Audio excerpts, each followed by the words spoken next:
by James Strickling Race, how much simpler life might be, or might have been, without it.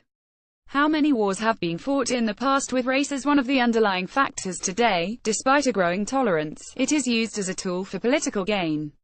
Without the constant agitation, racial issues might become a thing of the past, allowing us to just enjoy the varieties of humanity. Ad Namid Sense 160 by 600_orange. Unfortunately, understanding our racial origins will not likely make matters any better.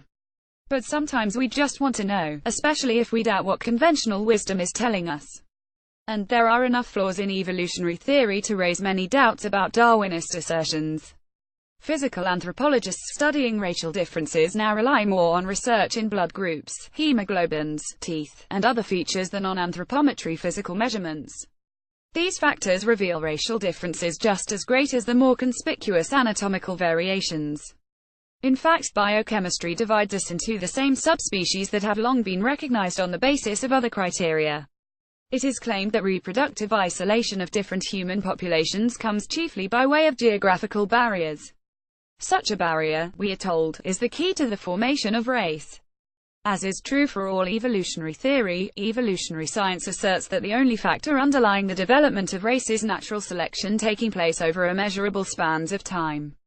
What evidence is there for any development by natural selection? The pigmentation responsible for skin color serves a definite purpose. In equatorial regions, a higher concentration of pigmentation protects the skin from damage by solar ultraviolet radiation. The synthesis of vitamin D, so useful in the higher latitudes, is enhanced by reduced amounts of pigment. And the conclusion of conventional wisdom regarding this color gradient, it is voiced by C.D. Darlington. It is therefore evidence of adaptation by natural selection that darker peoples live nearest to the tropics and there is a gradient of skin color correlated with latitude. Look closely. We are being told that the fact that some biological entity exists is evidence for natural selection. The ad hoc nature of this explanation is somehow lost on its adherents. Darlington himself goes on to point out that the correlation is lacking in Eastern Asia. Even over a range of 40 degrees latitude, adaptation to sunlight is almost absent. With minor exceptions, such as the Ainu, the people there are more homogeneous in all respects than are Western peoples. Darlington says this homogeneity is a result of Eastern peoples' isolation from stocks carrying black pigment and that there is no scope for selective change and adaptation. He extends the same principle to the Amerindians and then writes that the contrast between Caucasians and Mongoloids provides a test where color variation is present, it is selected and distributed adaptively. But where it is not present, it does not easily arise. This is a remarkable test.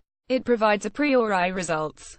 And the only conclusion allowed is selection, even when selection cannot fully explain the facts. Another explanation is not even considered. Thinking outside the selection box is not an option. The so-called evidence stands despite known contradictions. Karp confesses that the picture of a Negroid race evolving for tens of thousands of years in isolation is belied by the facts. The Sahara Desert, probably the most significant geographical barrier of relevance, is neither ancient nor extremely formidable to gene flow. Kuhn maintains that the boundary between Negroes and Bushmen is not impenetrable and that the two subspecies could not have evolved each on its own side of that barrier because the required isolation did not exist.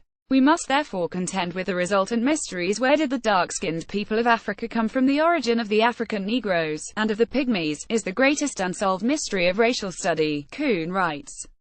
Caucasians are no less a problem. We are told that they have no clear-cut racial origins. Meanwhile, far from Europe, nestled in northern Japan, there resides a small and dwindling group of white-skinned people known as the aforementioned Ainu. These people are a major anthropological enigma. They are thousands of miles from any possible Caucasoid relatives. Their origin is a complete mystery. But still no solutions are offered other than natural selection. Evolutionary scientists Gould and Lewontin confess, however, that uniformitarians appear to ignore opposed explanations even when these seem to be more interesting and fruitful than the preferred untestable speculations, i.e., natural selection. What other scenario might shed some light on our mysteries? There is general agreement that the Amerindians and their Eskimo cousins to the north migrated to the New World from the Old.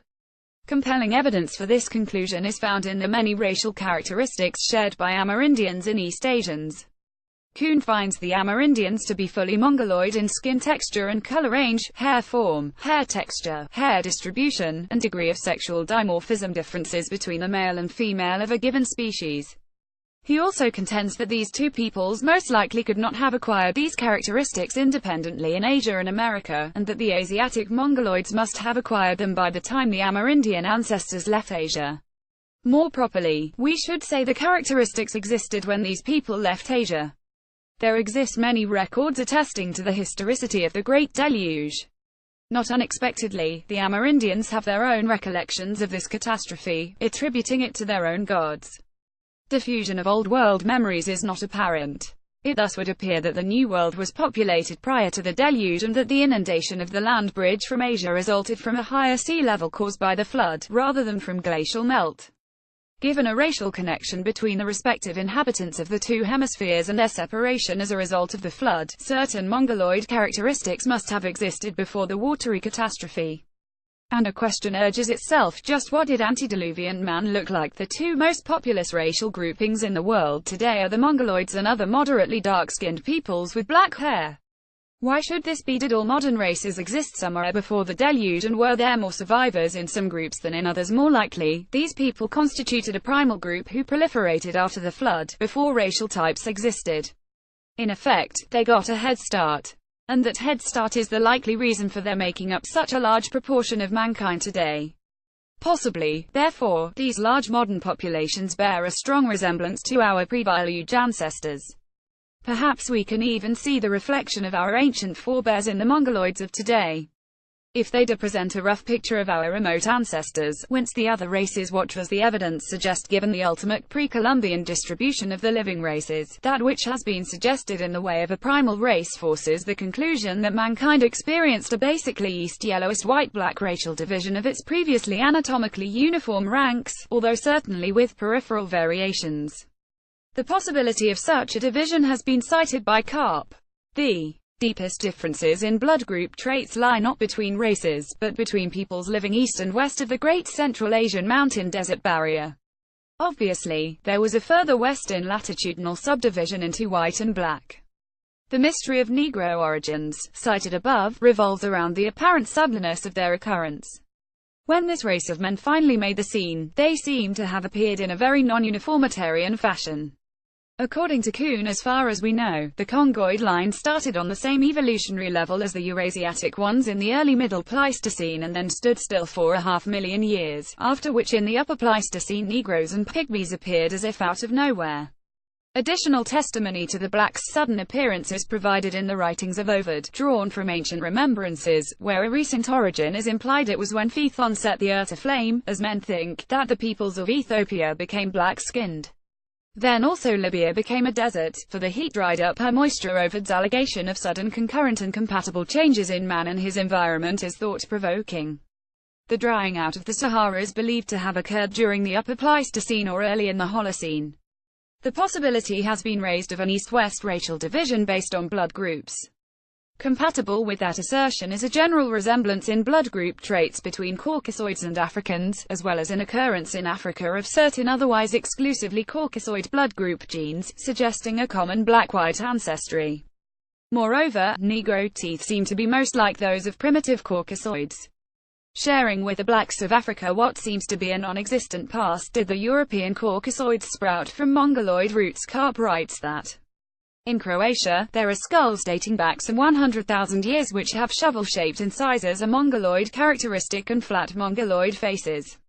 And Kuhn notes the teeth of these Europeans of the last interglacial period, Upper Pleistocene, contain morphological features that relate in part to the Sinanthropus Mongoloid line. The Ainu also appear to have had a relatively short history, since all the known Ainu skulls are recent, i.e., from the Holocene epoch, and seem to be an offshoot of their Mongoloid neighbors. The teeth of modern Ainu are similar to those of prehistorical Japanese, whereas the teeth of modern Japanese are similar to those of ancient Chinese. Despite their Caucasoid appearance, the Ainu are definitely descended from Mongoloid stock. We can summarize our results as follows. Black Africans came into existence suddenly in the Upper Pleistocene. European Caucasoids apparently were preceded by Mongoloid stock in the Upper Pleistocene. There are genetic commonalities between European Caucasoids and black Africans that are not shared by Mongoloids. The white-skinned Ainu are descended from Mongoloid stock, with no remains known prior to the Holocene.